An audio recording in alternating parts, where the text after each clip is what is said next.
When rumors started to circulate from Roger Federer's camp that Alex Eala overshadowed Federer's own protégé and threatened the meticulously constructed legacy of his chosen successor, Rafael Nadal simply broke his silence and didn't hold back. The monarch of clay didn't advance in the manner that was anticipated. However, Nadal carried out his usual actions. When it counted most, he was there. They don't want you to know this story. Long before the players themselves realized what it meant, there was a rivalry. Roger Federer and Rafael Nadal divided the tennis world in half for more than 20 years. On the same court, two ideologies, two personalities, and two periods repeatedly collided until the conflict. If you appreciate this content, consider giving this video a like and subscribing to the channel. Believe it or not, more than 83% of viewers haven't subscribed yet. It's free and only takes a second, but it means the world to us. So, did you subscribe already? Great. Thank you so much for your support. Now, back to the video. Between them transformed the sport itself. Federer, the tennis maestro from Switzerland, is the epitome of elegance, grace, and poetry. And Nadal, the Mallorca-born Spaniard who transformed hardship into art and turned it into a source of strength. They had 40 encounters. The head-to-head 24-16 was led by Nadal. However, the complete picture between these two guys was never shown by the data. They have more in common than just rivalry. Only the greatest can comprehend this mutual regard. And when both players retired, Federer in 2022 and Nadal in 2024, the tennis community prepared for the inevitable question that usually accompanies a legend's departure. Who is the next? The 18-year-old Brazilian sensation João Fana, who represented Running, a sportswear company Federer co-owns, provided Federer with his solution. With his skill, Fana won the US Open Junior Championship in 2023 and made waves at the Australian Open in 2025, defeating Andrei Rublev to go to the second round. Federer did more than just support him. He encouraged him, believed in him, and positioned him as the face of a future he was discreetly creating from the sidelines. Nadal's response was different and has been in the works for much longer. Since she was just 13 years old, Alex Eala had been training at the Rafael Nadal Academy. The left-handed Filipina from Quezon City arrived in Mallorca as a youngster with an inexplicable appetite that matched her skill. Nadal observed her development. He congratulated her on her accomplishments. In the manner that only a true mentor would, he followed her ascent through the ranks. Two chosen ones, two legends, and a world on the verge of discovering that these parallel tales couldn't last forever. However, no one was ready for this. What happens if one of those selected ones grows so quickly that it begins to overshadow the other? Because that's precisely what started to occur in 2025. And things suddenly became extremely complex when the quiet tension at last found a voice. You must first recognize how remarkable Alex Eala's ascent was in order to comprehend why this debate erupted in the manner that it did. This was not a steady rise in the ranks. It was an explosion. In the same season, she became the first Filipina to win a WTA singles championship, rank in the top 100 worldwide, and advance to a WTA 1000 semifinal. She enjoyed a career-high ranking of number 50 in the world at the end of 2025. However, the figures don't accurately reflect what transpired. The crowds are not depicted by the numbers. In March 2025, Eala not only advanced to the semifinals of the Miami Open, but she also defeated Titans. She advanced to the Miami Open semifinals after upsetting Madison Keys and EGAT, but she ultimately lost to Jessica Pegula. She defeated the winner of the Australian Open. The previous world number 1 was defeated by her. As a qualification, she did it. And the whole Filipino community in Miami, as well as those watching from laptops and phones throughout a 7,000-island archipelago, went insane. The US Open followed. Drama abounded in the third set. Despite falling behind by 15, Eala persisted. She made a valiant return and managed to reach 45. The dispute followed. It was unclear whether her racket had crossed the tape when she flicked a ball toward the net. Kader Nooney, the chair umpire, looked over the video. He decided in Eala's favor. Clara Tolson, her opponent, erupted. The audience erupted. In the midst of the turmoil, a 20-year-old Filipino girl won her maiden Grand Slam main draw match, collapsed to the court in shock, and captured the attention of the entire world. Regarding Eala's matches, a tennis referee from Dubai who had seen Federer, Djokovic, Nadal, and Agassi all grace that court, remarked, "This was a very different experience." Due in large part to Aya's presence, ticket sales at the 2026 Dubai Tennis Championships increased by 48% year-over-year. When speaking on the Nothing Major podcast, former professional Steve Johnson was asked if Aya was the most attractive player in women's tennis. He responded right away, "Indeed." And during it all, where was Fana? Grinding, working, and doing everything correctly. But wherever Aya went, the spotlight, that incredibly brilliant and deafening spotlight, followed her. And that imbalance was starting to cause discussions that ought to have remained private in the tennis world's hallways. This is where the plot takes a turn, so pay close attention. The Swiss legend was interviewed for a long time in late 2025 at a promotional event that focused on Federer's impending entrance into the Hall of Fame in 2026. Before a journalist brought up the next generation of stars, the talk was friendly and sentimental. Federer grinned when Funa was brought up. Then the room was filled with Eala's name. Federer's remark was not yelled. It wasn't a tirade. In actuality, it was given with a level of deliberate precision that intensified the pain. He made the cautious, tactful, but clear suggestion that other budding stars had found it challenging to receive the credit they deserved because of the intense media focus on Eala. That there was an imbalance in the coverage. But because one player had caught what he saw as a phenomena of nationalism rather than tennis merit, others like Fonka, who were equally deserving, were being ignored. The internet didn't wait for background information. It never happens on the internet. The term nationalism rather than tennis merit was clipped, shared, quoted, and reacted to about 10 million times across platforms in a matter of hours. Filipino tennis fans, who were already the world's most organized and fervent supporters, mobilized right away. Comment sections turned to become battlefields. Once almost universally revered, Federer's name was suddenly trending for all the wrong reasons. And the same question kept coming up everywhere. Will someone from the tennis community come forward? Will anyone stand up for her?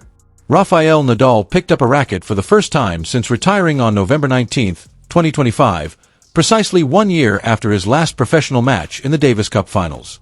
Alexandra Eala, the current WTA World number 50, was his first practice partner when he returned to the court at the Rafa Nadal Academy. It wasn't a coincidence. Nadal is not a man who makes mistakes. 1 year later, it felt great to be back on a tennis court, he wrote as the description for the photo he shared on social media. Alex Eala, it was a pleasure to practice with you. I'll be stronger the next time. Eala said, back like you never left. Simple words, but they made a big impression given all that was going on surrounding her name at the time. Because that day, Nadal and Eala did more than just smack tennis balls. In a world where strong men tended to remain neutral in order to preserve their own legacies, he stood publicly, clearly, and obviously beside her. Nadal made a decision. The 20-year-old Filipino girl on his side had trained at his academy since she was a young child and had applied all he had taught her about fighting spirit to courts all around the world. Then, when asked specifically about Federer's remarks on young players and media imbalance in a later interview, Nadal deliberately and precisely chose his words, just as he does with his shots. According to him, every athlete who attracts new fans should be honored rather than viewed with suspicion. Fans' ardor does not detract from tennis. It is its lifeline. Claimed he had spent years observing Alex Eala's work and that the size of a fan base should not be mistaken for lack of merit. Roger and I get along really well. Nadal noted that we had frequent conversations while politely keeping the door open for friendship. However, the message was clear on this issue. Nadal was not going to overlook it. Not when it concerned someone he had publicly supported, mentored, and believed in since before anyone knew her name. When Rafael Nadal, a man who has never sought controversy for its own reason, openly plants his flag, you know something genuine is at stake, and the tennis world felt the weight of that. But now is the time to slow down and pose the more difficult query. Was Federer completely mistaken? Fanska is exceptional. He is physically strong, technically proficient, and psychologically mature for his age, making him a true future star. Furthermore, it is undeniably true that Eala's cultural phenomena has led to a degree of media attention that occasionally eclipses objective performance indicators. Some casual fans and new supporters made hateful remarks after a series of early departures after Miami. The conversation surrounding Eala frequently veers between excessive criticism and blind adoration, neither of which is beneficial to the athlete or the sport. Against be honest, Ia herself didn't sugarcoat the horrific 60-2 loss against Coco Gauff in Dubai. She acknowledged that she was still far behind the best women's tennis players.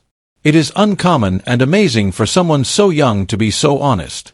She doesn't require defense against reality. She has demonstrated her ability to confront it head-on. However, there is an important distinction between dismissal and constructive critique. Between erasing accomplishment and admitting deficiencies. Eala herself responded to the situation with her usual lucidity. I always try to be thankful. I've witnessed some extreme poverty in my hometown. I've witnessed significant struggle. I can appreciate what I have even though I haven't personally experienced that struggle. And think about what she has truly accomplished. After removing all the noise, she started 2025 at number 138.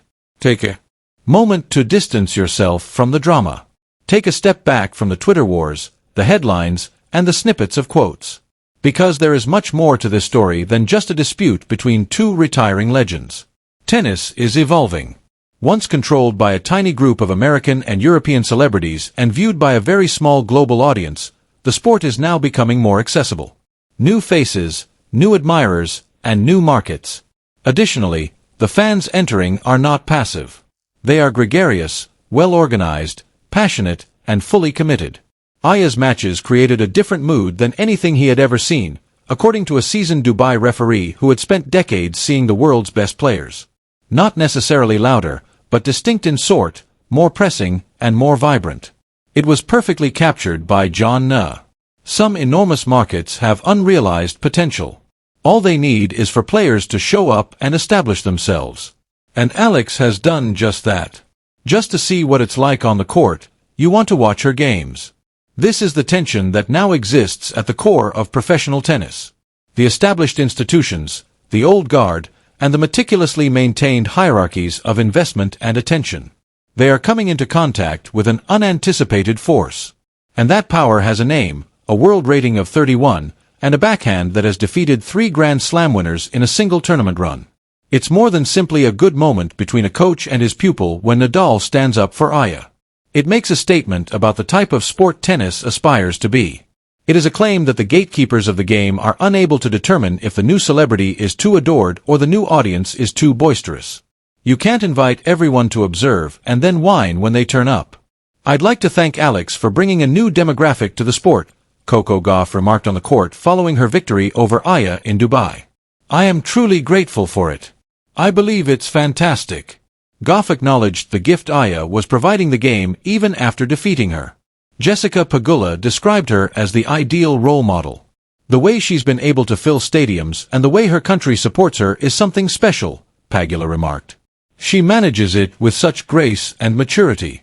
For the first time in a year, Rafael Nadal returned to a tennis court, picked up a racket, and gave it to Alex Eala. Nadal famously claimed that he never focused about records, only the next point.